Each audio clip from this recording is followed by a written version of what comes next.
سیدنا امام حسین علیہ السلام نے اور ان کے رفقا نے کربلا میں کیا تھا، اس کی اہمیت کو ہم پر واضح کیا،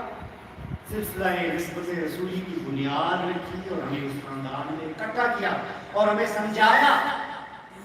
کہ اگر دنیا اور آخرت میں فلاح و نجات چاہتے ہو،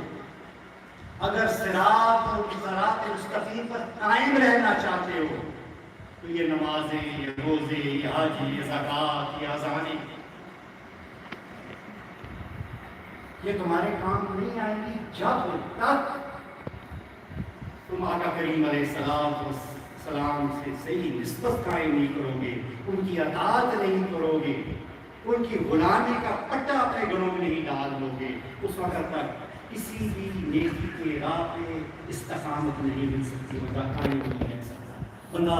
اندھیرے گھروں میں گر جاتا ہے، اس لیے کہ شیطان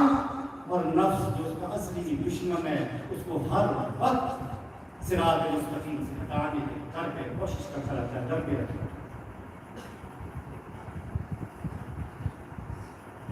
یہ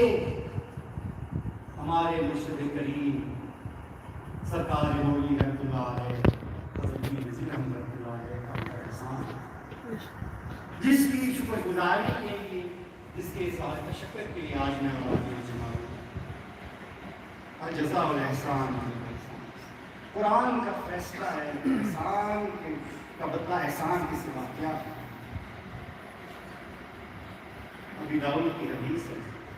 جس کا مفہوم کچھ اس طرح ہے کہ میں نے آقا کریم علیہ السلام کو تصویر میں فرمایا کہ اگر تم پر کوئی احسان کرے، کوئی تمہارے ساتھ کچھ اچھائی کرے، تو اس کا بدلہ احسان اور اچھائی کے ساتھ، اور اگر اس احسان اور اچھائی کا بدلہ احسان اور اچھائی کے ساتھ دینے کی استطاعت نہیں رکھتے، تو اللہ تعالیٰ کی بارگاہ میں اس کے لیے دعا، اور اس وقت تک دعا کرتے رہو جب تک کہ تمہارا دل مطمئن نہیں ہو جاتا کہ میں نے اس کے احسان کا بدلہ اتارنے کا ادا کر دیا۔ اس سے کیا واضح ہوا میرے بھائیوں، میرے بچوں، اتنا عظیم احسان تھا ہمارے مرشد کا،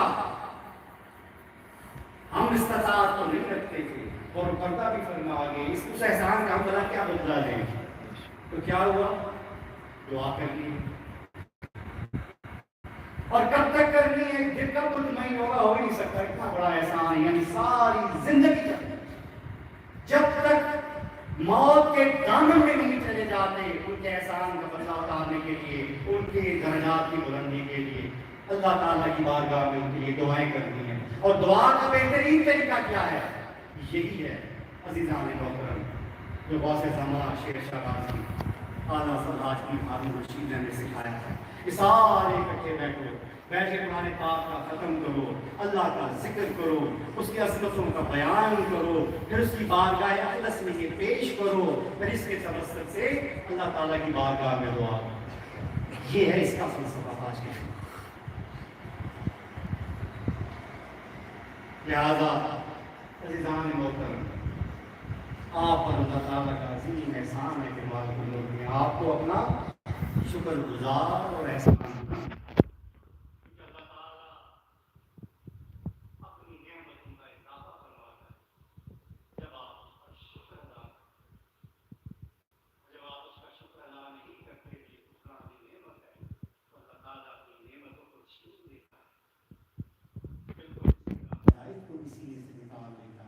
جب آپ اس کا شکر گزاری نہیں کرتے، شکر نہیں ادا کرتے۔